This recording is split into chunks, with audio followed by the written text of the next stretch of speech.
الله من شرور أنفسنا ومن سيئات أعمالنا من يهده الله فلا مضل له ومن يضلل فلا هادي له أشهد أن لا إله إلا الله وحده لا شريك له وأشهد أن محمدا عبده ورسوله أما بعد. Tuan-tuan, puan-puan, muslimin, muslimat yang dirahmati Allah sekalian, alhamdulillah. Baik, kita sambung perbincangan kita dalam Kitabul Adab dalam Kitabul Jami', dalam kitab Bulughul Maram min Adillatil Ahkam.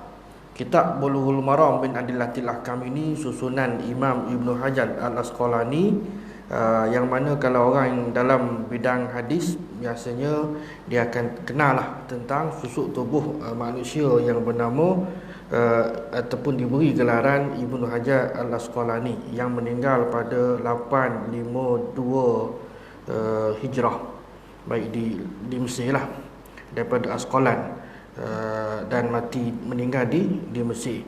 Jadi kitab Bulughul Maram ini adalah susunan hadis-hadis hukum.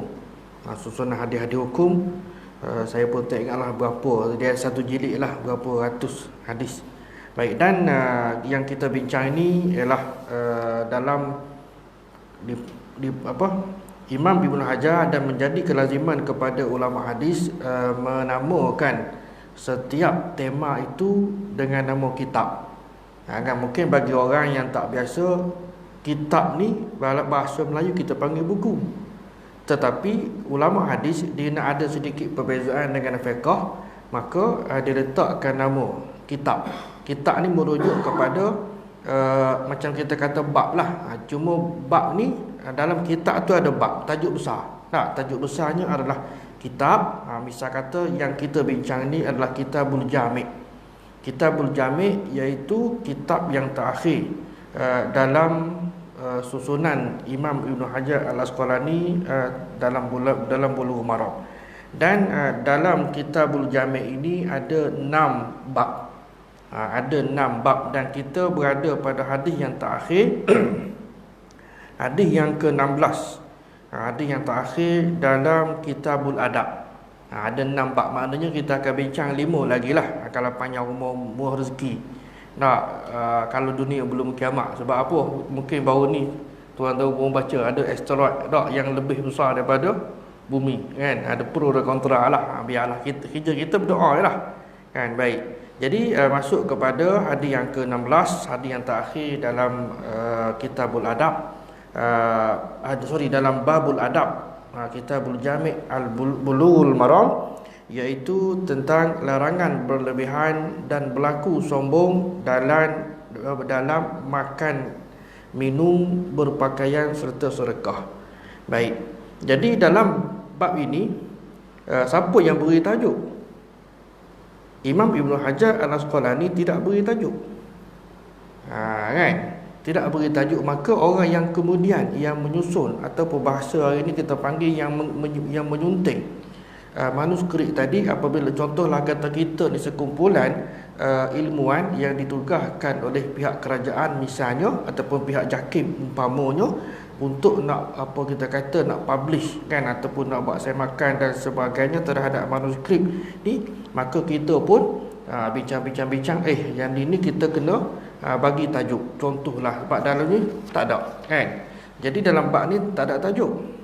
Contohnya diberikan hadis saja, dan juga susunan hadis itu pun bukan Imam Ibnu Hajar yang meletakkannya. Ni kadang-kadang benda-benda yang seperti ni, benda-benda yang remeh pun ada orang tahu, ada orang tak tahu. Kan? Tak apalah. Itu sebagai contoh, kan, dari sudut ketelitian seseorang. Jadi dari sudut ketelitian seseorang, ada orang yang teliti, ada orang yang tak kisah. Sebagaimana juga hadis yang kita akan bincangkan ini. Baik. Jadi dari sudut peletakan tajuk tidak diletakkan oleh orang yang kemudian.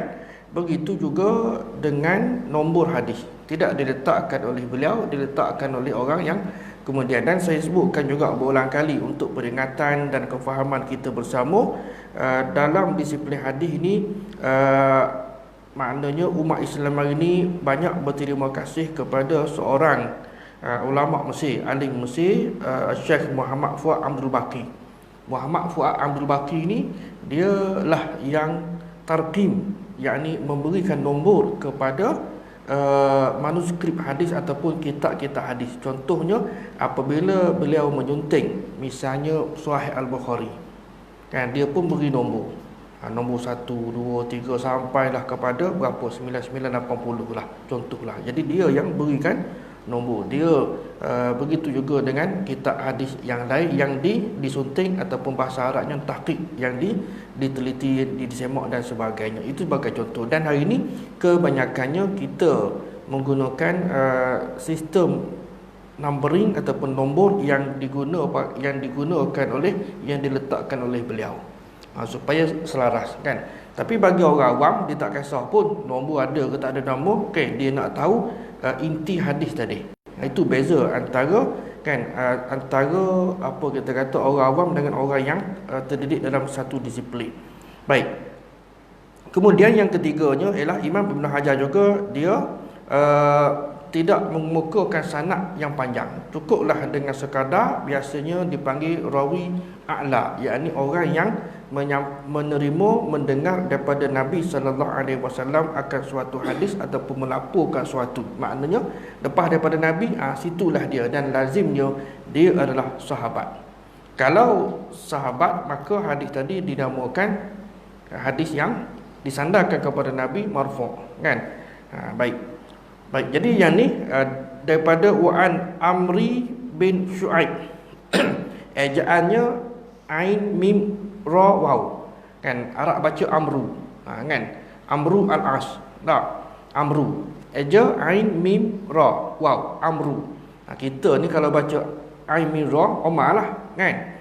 Baik, Wa'an, tapi oleh kerana jar dan majrur ni, jadi Wa'an Amrin, Wa'an Amri bin Syu'aib, daripada, telah diriwayatkan daripada Amru bin Syu'aib, an abihi, daripada ayah dia, wa an jaddihi, daripada datuk dia. Dia tidak cerita, dia hanya cerita Amru bin Syu'aib. Kita pun fikir Amru bin Syu'aib, Syu'aib bin apa? Dok, mungkin dah ingat Syu'aib sepatu kot, yang dululah, ataupun Syu'aib apa, kawan kita. Kemudian ayah dia tu Syu'aib bin apa? Kemudian tok dia tu siapa pula? Kan? Radhiyallahu anhum, semoga Allah meridai mereka, qala, berkata, qala Rasulullah sallallahu alaihi wasallam, kan, bersabda Rasulullah sallallahu alaihi wasallam, kul washrab wal bas wa tasaddaq. 4 benda Nabi sallallahu alaihi wasallam sebutkan. Pertama, kul, makan. Yang kedua, ataupun makanlah. Washrab, minumlah, kan. Makna kul washrab ni adalah kata perintah, kan. Bahasa kita sama ada makan, kan, ataupun makanlah, tu tak salah. Jadi kita boleh faham bahawa kata tadi adalah perintah daripada Rasulullah sallallahu alaihi wasallam. Yang pertama, kul, makan. Yang kedua, washrab, minumlah. Yang ketiga, walbas, pakailah. Dan yang keempat, watasaddaq, dan bersedekahlah. Kan, tasaddaqah ni bersedekahlah, ataupun apa pelbagailah makna yang diberikan kepada tasaddaq ini. Biasa kita ambil daripada perkataan asalnya, dan kita pun faham, Melayu pun panggil sedekah. Dan bersedekahlah, ada orang terjemah berinfaklah, kan, daripada perkataan anfaqa. Tak, kita baca Quran, kita jumpa beberapa ayat berkenaan dengan perkataan tadi. Baik, jadi kul washrab walbas wa tasaddaq fi ghairi sarafin wala makhilah. Ini poin dia. Sebab apa nak tally dengan tajuk, iaitu tajuknya larangan berlebihan dan berlaku sombong, kan. Saraf ni sin ra fa, saraf ini berlebihan. Jadi balik pada kata-kata Nabi tadi, makan, minum, berpakaian, dan keluarkanlah ataupun bersedekahlah fi ghairi sarafin, tanpa berlebih-lebihan, wala makhyalah, dan tanpa ada perasaan sombong. Dua ada, tanpa berlebihan dan juga tanpa ada perasaan sombong. Baik, hadis ini rawahu Abu Dawud wa Ahmad dan juga Bukhari secara muallaq. Baik, kalau kita carilah Bagi mana ini dari sudut level pengajian. Tu sebab saya tidak sebut detail, sampailah kepada pangkal hujung pun saya tidak sebut, kan. Misalnya walaupun ada perbincangan, kalau kita teliti, misalnya kita akan semak kepada kitab hadis yang disebutkan ini. Apabila disebutkan rawahu Abu Dawud mana? Kalau orang awam dia ingat Abu Dawud ni, yakni Abu Dawud, Sunan Abu Dawud lah, Abu Dawud As-Sijistani, kan. Dia hanya begitu sahaja. Kerana dalam ni dia tidak sebutkan, hanya sekadar menyebut rawahu Abu Dawud. Tapi Abu Dawud di sini bukan As-Sijistani, akan tetapi adalah At-Tayalisi. Maknanya hadis ni bukan daripada Sunan Abu Dawud, tapi dalam Musnad Abu Dawud At-Tayalisi. Ini kalau dicari dalam Sunan Abu Dawud tak ada. Sunan Abu Dawud mana? Biar betul.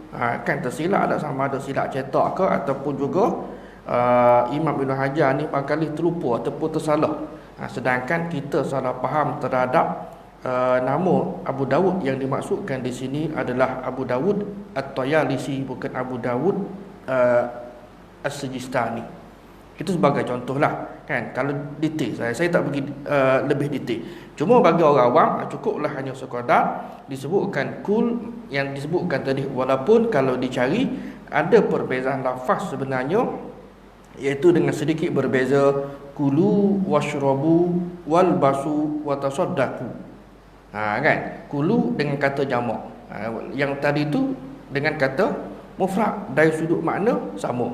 Bagi kita mengambil istifadah manfaat ataupun istifadah poin daripada apa yang disampaikan dalam hadis tadi.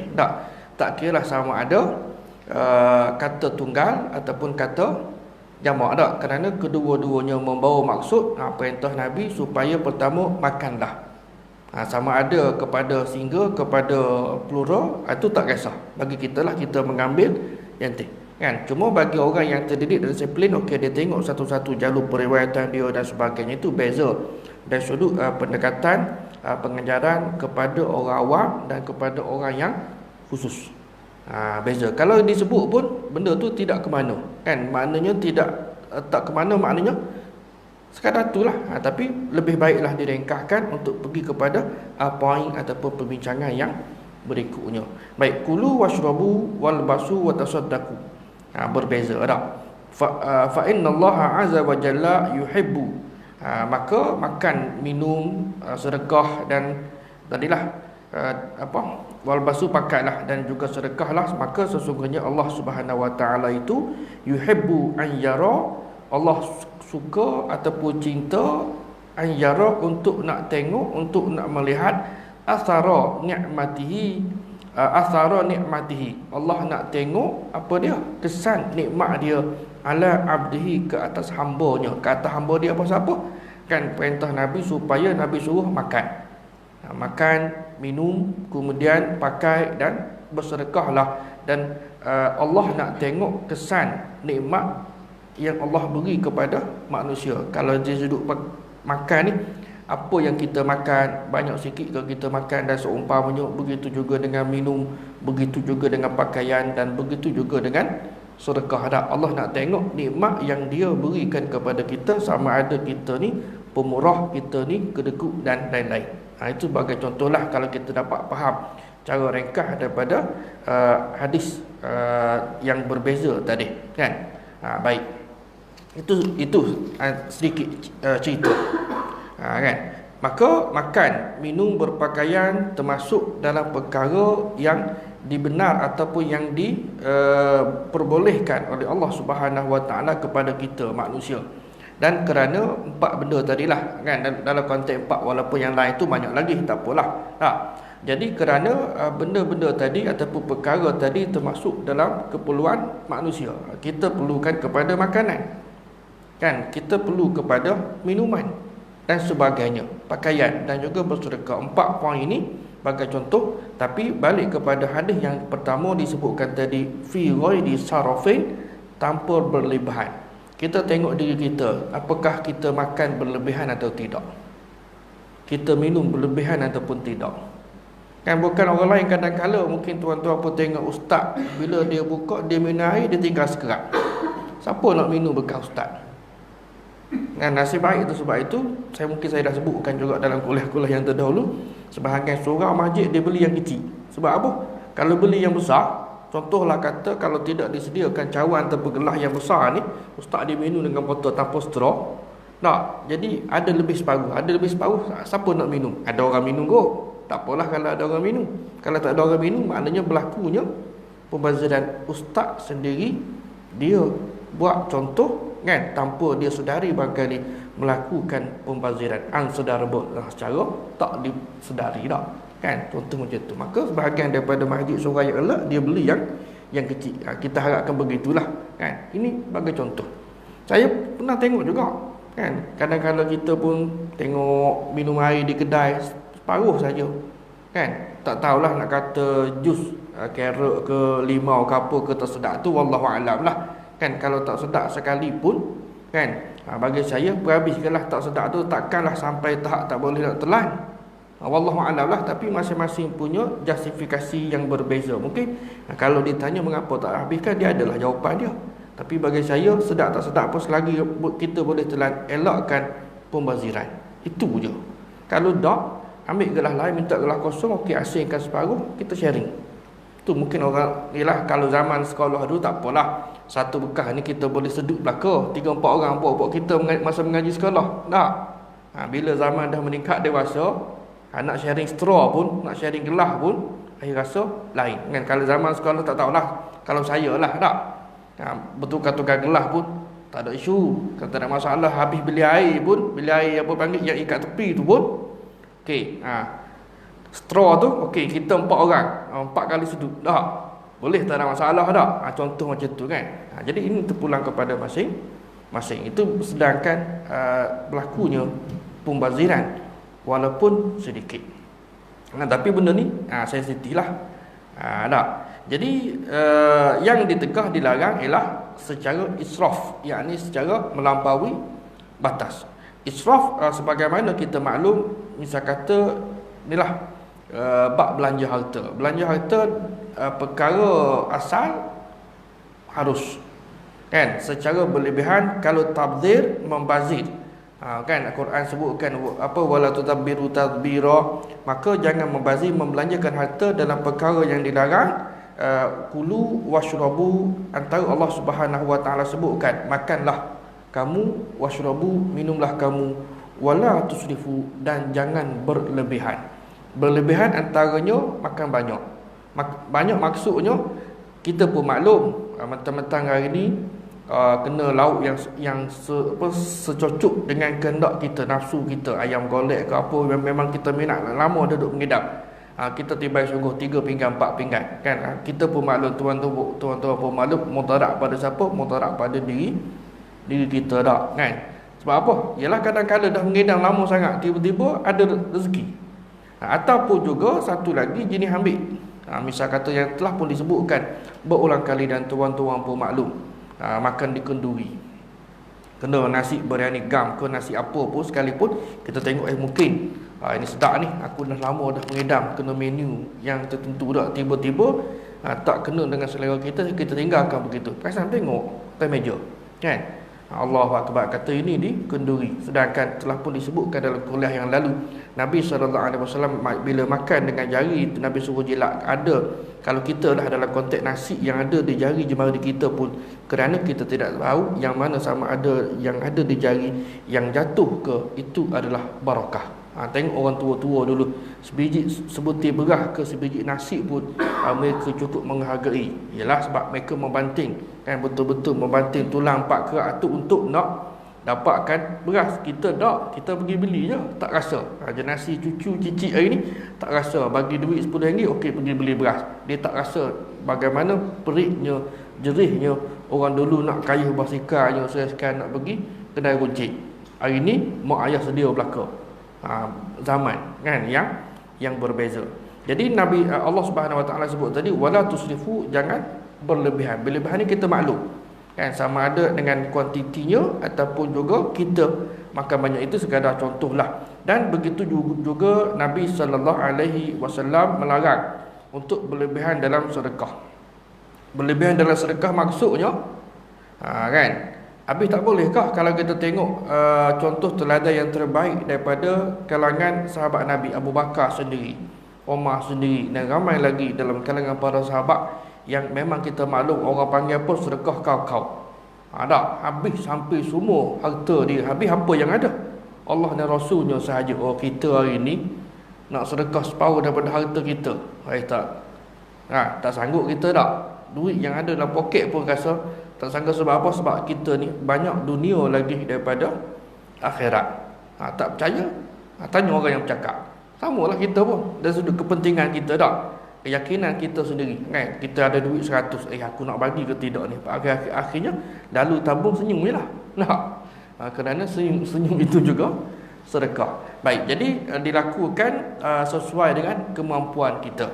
Yang penting dari sudut nilai tadi, memang penting pihak penerima kita juga maklum, akan tapi di pihak kita yang dinilainya adalah sejauh mana keikhlasan kita kepada Allah Subhanahu wa taala. Maka janganlah kita berlebihan mengeluarkan sesuatu. Kan kalau kita ada keperluan, contohlah kata masing-masing kita status ekonomi yang berbeza. Kan mungkin bagi setengah orang RM50 tak kisah, tapi bagi setengah orang RM50 cukup berharga. Tak. Jadi apabila nilai tadi tu yang berbeza antara manusia, kan, jadi benda-benda yang sebegitulah, jangan berlebihan mengeluarkan sesuatu. Sebagai contohlah kata saya sendiri pun dalam batch kita pun cukup beringat, berhati-hati apa sebab apa tuan-tuan? Nak keluarkan, kita buat collection bila berlaku suatu musibah kepada sahabat kita, berapa kita nak collect, kan? Jadi kita tidak tetapkan, terpulanglah kepada masing-masing. Yang penting okey, kita buka tabung tu seminggu. Misal kata hari ni tutupnya okey seminggu, berapa yang terkumpul itulah yang akan kita berikan kepada sahabat yang ditimpa musibah tadi. Jadi apa dia, mungkin tak sama. Yang ni misal kata kes yang ketiga, collectionnya dapat 800, habis yang first hari tu dapat 1000. Maka kita nak kata apa? Kerana betul tak? Kan kalau kita nak samakan, memanglah sebab kita base kepada collection. Mungkin kebetulan pada masa tu tabung dibuka tengah bulan, ataupun tabung dibuka minggu ketiga, minggu orang yang belum gaji. Kan bagi orang yang tak kisah duit ada sentiasa tak ada masalah, tapi bagi orang yang bila nak gaji ni hari gaji 25 hari bulan, biasalah kalau kerja government terus terpacak depan ATM, tiba-tiba ATM pula minta maaf. Tak, siang pagi-pagi lagi ATM dah minta maaf, kan? Ataupun juga sistem tergendala, kecewa. Kenapa dia tak dapat nak keluarkan duit? Sebagai contohlah, kan? Jadi benda-benda yang sebegini kita juga maklum tuan-tuan, berbeza antara kita, maka keperluan juga berbeza. Jadi nak bagi sedekah pun, kan, contohlah kata berbezalah. Tengok kepada kita, yang saya sebutkan tadi ialah keikhlasan kita. Mudah-mudahan dengan keikhlasan itulah yang akan diberikan ganjaran yang cukup besar oleh Allah Subhanahu wa taala. Baik. Kemudian hadis ini juga bagi info kepada kita bahawa ataupun tentang keharusan segala jenis macam rezeki yang ada di dunia ni. Kan Allah Subhanahu wa taala menciptakan seluruh isi bumi untuk kita. Maka kerja kita cari je. Kerja kita cari. Ni kadang-kadang berlaku salah faham dalam kalangan kita yang sebagai perbandingan dengan non-Muslim. Saya dah sebutkan dulu dalam siri-siri kuliah dulu, ada budak Usuluddin yang masa saya duduk mengaji master dulu, duduk serumah. Kan budak jantuk ke budak jengka. Dia ambil Usuluddin. Kan dia tanya, ustaz, mengapa saya tak kaya-kaya? Dia kata Cina apa yang kafir, dia kata tak pernah semayang pun, kan, kaya. Dia kata dia ambil cuti 3 bulan, kan, dia ambil cuti 3 bulan tak semayang, walaupun memang sahabat serumah ni duduk bantai dia, kan, apalah begini tak apa, aku tanggung. Kita nak kata apa tak, dia mengaji fakulti agama, kan, Usuluddin dan falsafah. Kepala memang bermasalah. Baik, jadi setelah 3 bulan berlalu, tanya dia, kaya tak? Tak kaya. Sebab kaya miskin ni ialah usaha. Cuma dapat banyak sikit itu, sama ada muslim non muslim, itu adalah barakah, kan? Tapi bab nak cari harta kena usaha tak? Sama ada kita, contohlah kata orang panggil apa, warak betul, kan? Warak betul, kalau duduk atas masjid sekalipun rezeki tidak akan datang daripada Allah Ta'ala. Bermakna kita kena bekerja tak? Kita pun baca hadis-hadis Nabi SAW, kan? Bab kutip kayu api ataupun ranting-ranting, kan, untuk ikat pergi jual dan sebagainya. Usaha tu, walaupun dapatlah berapa sen agaknya pun, ia adalah satu pekerjaan yang mulia, lebih mulia daripada menedah tangan meminta-minta. Ni, kan? Tapi kadang-kadang benda ni salah faham berlaku dalam kalangan masyarakat kita. Pasal apa? Terutama sebahagian daripada sahabat-sahabat dalam jemaah tabligh yang bagus-bagus, kan? Yang kurang faham ni, Allahu Akbar, kadang-kadang letih. Saya baru ni pun duduk sembang dengan siapa, duduk cerita, dia kata beginilah, betul lah. Yang faham, tapi bila kita cerita bukanlah nak memburukkan jemaah tabligh, tidak. Sebahagian daripada tadi tu yang belum faham, dan tanggungjawab kita semua kena bagi faham. Pasal apa? Bab rezeki kena cari.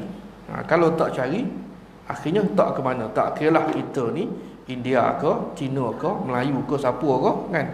Kena usaha semampu yang mungkin. Dan orang yang rajin usaha, hukum alam ini biasanya dia akan dapat lebih. Dan orang yang tak berapa rajin, takat tu saja yang dia dapat. Itu perkara biasalah, kecuali ada musim yang tertentu. Contoh kata nelayan ataupun juga mengikut musim, kan? Bagi orang yang buat padi, orang yang menoreh getah dan sebagainya, mungkin ada musim-musim yang tertentu yang kita maklum tak. Tapi dia kena get ready lah dengan 1-2 jenis pekerjaan yang lain. Kok mana pun dia kena usaha. Bukan hanya sekadar kita berdoa lah, tak, kan? Islam bukan mengajar cara hanya sekadar bertawakul, bukan bertawakal. Baik. Kemudian yang ketiganya ialah dan hanyalah yang diharamkan ialah daripada rezeki mana? Tadilah balik pada hadis tadi, iaitu sarafin, boros, berlakunya boros, melampau. Contohlah kata dari sudut keperluan, pertama beli barang, contohlah kata jam, harga berapa? Mungkin kita ni yang biasa-biasa harga, saya tak pastilah, saya pun tak tanya tuan-tuan pakai jam harga berapa ratus. Ada orang yang pakai jenis harga, dia tak pakai yang cikang punya ni, tak? Dia pakai, kan? Mungkin bagi orang, okey, dia tak kisah pun, sama ada jam Orion ke, Citizen ke, kan, jam Alba ke, tak kisah, aku peduli apa, walaupun dia berpangkat besar. Saya sebutkan sepupu saya, kan, PTD, kan, orang nombor berapa dalam kementerian dululah. Dia kata bila dia balik Kelantan, dia kata dia beli jam dan berapa ringgit lah. Tak, dia kata peduli apa, kan, 40 ringgit ke, mana jam yang biasa lah, kan. Jadi bila kita kerja pakai kod necktie, orang tengok pun, macam yang ori lah kot. Tak, kita pakai bukan nak tunjuk pada orang, kan.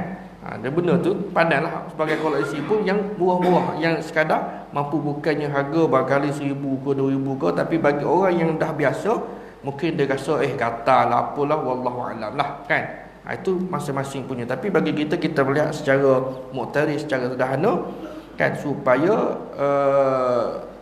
berlakunya pembaziran tadi atas kapasiti apa dia. Contoh, seorang tadi dia ada berapa utas jam, ataupun juga kasut dia ada berapa, baju dia ada berapa, kan, kopiah ni dia ada berapa, contoh tak, kereta dia ada berapa. Sebab kereta sensitif tak kira lah 100 buah ke, kan, motor ada berapa. Kalaulah dia guna hari-hari, tak apa, maka tidak berlaku pembaziran. Kalau hanya sekadar kita sendiri, kita beli kereta, memang kita mampu, tapi kita beli 4 buah kereta. Apakah 4 buah kereta tadi kita gunakan?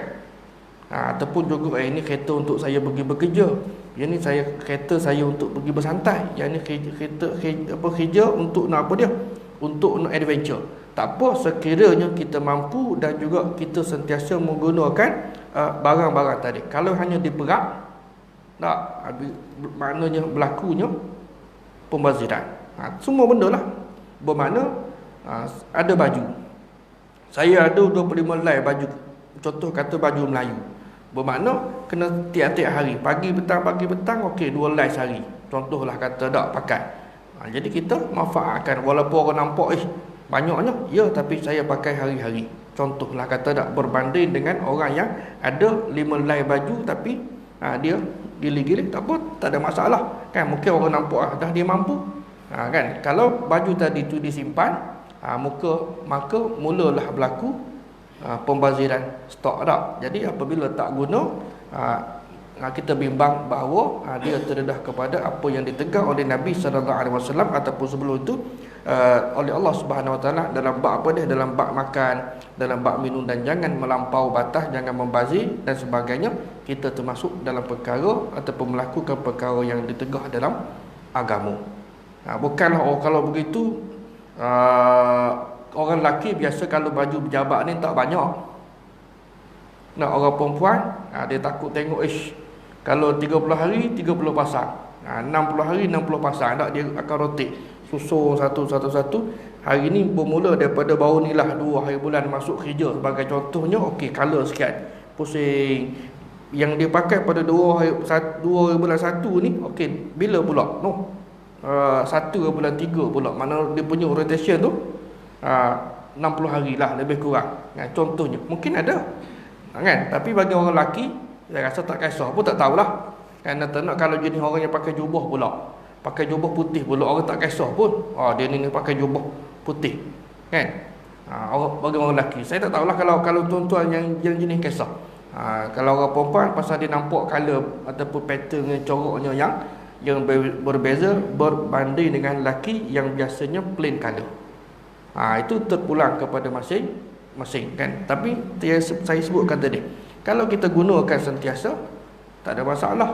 Yang bimbang kita beli tak guna. Saya pun kadang-kadang sebutkan juga, beli tuala bila nak guna, belikan plekat bila nak guna. Tak duk taruh saja tak guna. Kita beli bukan untuk simpan, kita beli untuk guna. Atau tamu apa dia, rombongan Cik Kiah pergi Langkawi, masuk kedai apa, Haji Ismail ke, beli dengan set pinggan mangkuk, tak, bawa baliklah ke Semenyih ni, tak kan. Bawa balik ke Semenyih, tiba-tiba Cikgu Mahrawi pergi bertandang, misal kata tamu pergi bertandang, diangkatnya yang baru, suami pun terkebir. Kalau begitu kita kena doa supaya sentiasa datang tamu. Sebab apa? Ngapa abang tanya begitu? Sebabnya kita berpeluang untuk guna pinggan mangkuk cawan yang baru. Kalau tak, duk pakai hak lusuh tu lah. Ada juga tak? Kadang-kadang satu sudut lah. Ini pengalaman kita tak, pengalaman hidup kita bermasyarakat dan sebagainya. Larang anak-anak duduk atas sofa. Anak jawab, kan kita beli sofa ni untuk kita guna bah. Tak, ni kadang-kadang tutup dengan kain. Kan, tuan-tuan kalau pergilah tengok rumah sahabat-sahabat kita, contohlah kata tak, kalau perlu kita bantu dia. Sebab apa? Kecuali memang apa dia, daripada ramai-ramai bila masuk sekolah, okey, tinggallah laki bini, yang tu tak apalah. Kalau dia tutup dengan kain tu pun munasabah. Tapi kalau dah ada ramai kan, bila dia tutup sofa dengan kain, nak buat apa? Tamu bila tamu datang baru buka. Ini kadang-kadang bila ada anak-anak ni kan, maknanya ni tak boleh duduk sini ni. Ini untuk kan, sedangkan sofa tadi ataupun apa jua peralatan barang yang kita gunakan, yang kita beli, sebaiknya kita gunakanlah. Kalau nak simpan pun biarlah berpada. Tak tahulah. Sebab ada orang cerita bab pinggan mangkuk tadi ni. Kan, jadi mungkin masing-masing pun saya muak balik, yang orang perempuan ataupun kita sebagai encik suami ni, saya muak balik kat rumah ada pinggan mangkuk yang set pinggan mangkuk yang belum digunakan tak. Kalau belum, okey, cakap pada bini, esok kita guna. Sebab apa? Nantikan rusuh. Memanglah barang dibeli untuk dipakai, nantikan pecah. Tak, memang sifat dia macam tu. Kalau dah pecah, dah rezeki dia, dah sampai ajar dia. Kalau tidak, bila? Kalau tidak, kena kau usah sahabat-sahabat, datanglah ziarah rumahku. Sebab apa? Sebab ada peluang untuk nak guna, nak merasa minum dalam cawan gelas yang baharu. Begitulah sebahagian daripada kita. Tak. Baik. Kemudian begitu juga dengan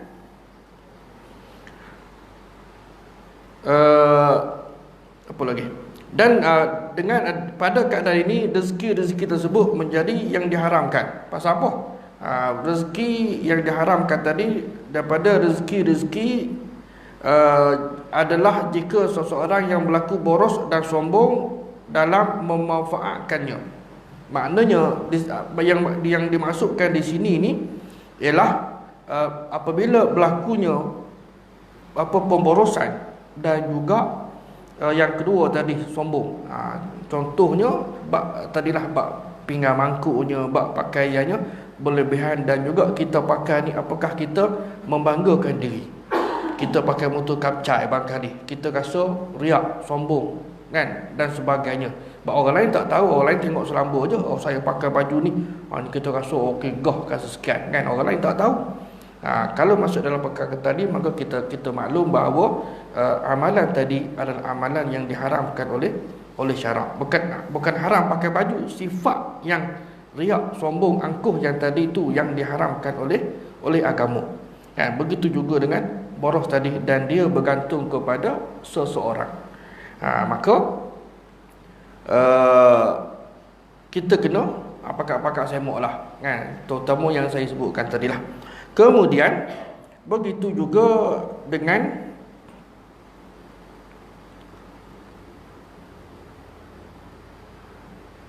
sifat sombong ini termasuk dalam perkara ataupun dalam sifat yang diharamkan oleh Allah Subhanahu Wa Taala dan Nabi sallallahu alaihi wasallam. Baik, bahkan dia termasuk dalam al-kabair, dalam dosa besar dah. Kita jangan ingat al-kabair ini dosa besar ni merampok, berzina, bercuri, ada yang 76 tu tak, kalau tuan-tuan semak dalam kitab ni 76 al-kabair. Sebab dalam kitab al-kabair ini ada dua. Satu cetakan yang 70 yang tak komplit, tidak ada khulasah, tidak ada kesimpulan di akhir kitab tadi. Yang kedua ada 76 dosa besar dan ada khulasah ataupun kesimpulan. Sebab sebahagian daripada mengajar saya juga ada bertanya pada sahabat-sahabat, ialah saya tidak salahkan mereka barangkali dari sudut tahap pendidikan, keprihatinan, ketelitian dan sebagainya.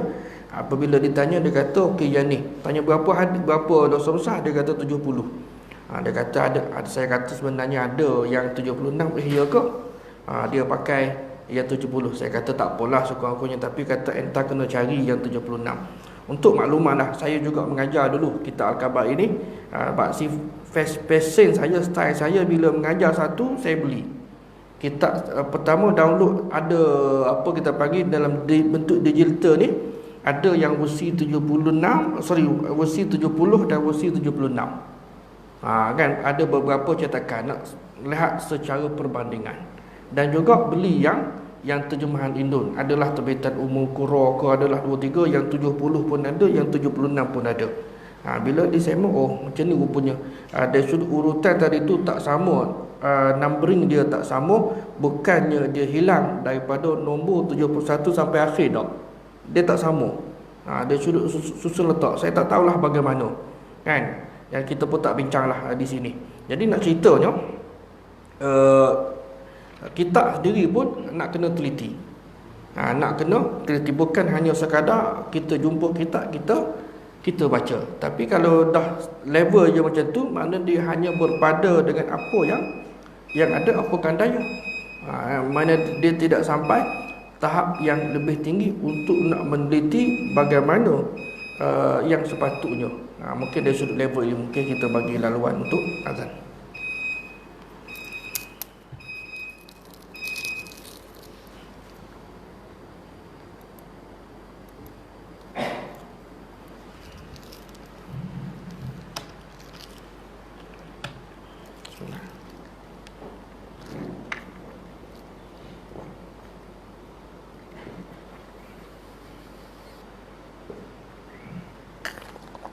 الله أكبر الله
Asyhadu anna Muhammadar Rasulullah.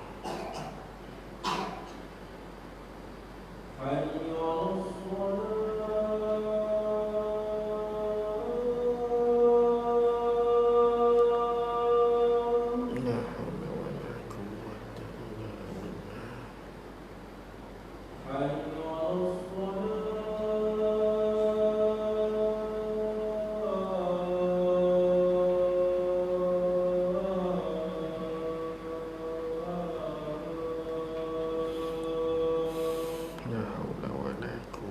illa billah. La haula wala quwwata illa billah. Allahu akbar, Allahu akbar.